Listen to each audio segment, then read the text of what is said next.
দেখছেন যে আমরা দানের শীষের প্রতীক গ্রহণ করেছি মাননীয় রিটার্নিং কর্মকর্তার কাছ থেকে।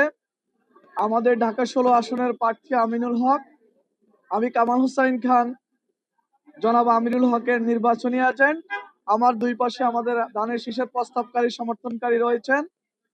তো আমরা আজকের এই দিনে দানের শীষের প্রতীক পেয়ে অত্যন্ত আনন্দিত এবং গর্বিত। আমরা অত্যন্ত খুশি এই জন্যই যে দানের শীষ হচ্ছে এদেশের গণতন্ত্রের প্রতীক, স্বাধীনতা সার্বভৌমত্বের প্রতীক, শান্তির প্রতীক।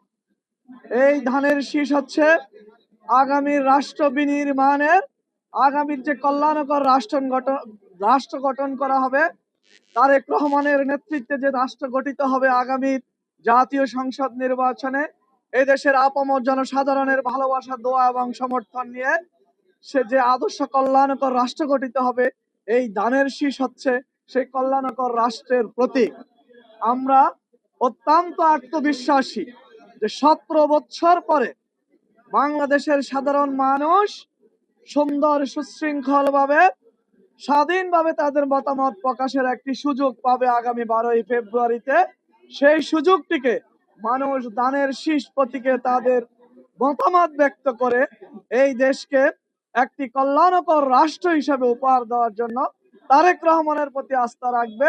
বিশেষ করে ঢাকা 16 আসনের মানুষ জনাব আমিনুল হকের মতো একজন সৎ, সজ্জন, আদর্শ, উচ্চ শিক্ষিত একজন ক্রীড়াবিদ, একজন সংস্কৃতিমনা ব্যক্তির উপর ঢাকা 16 আসনের সর্বসাধারণ জনগণ জনাব আমিনুল হকের উপর আস্থা রাখবে।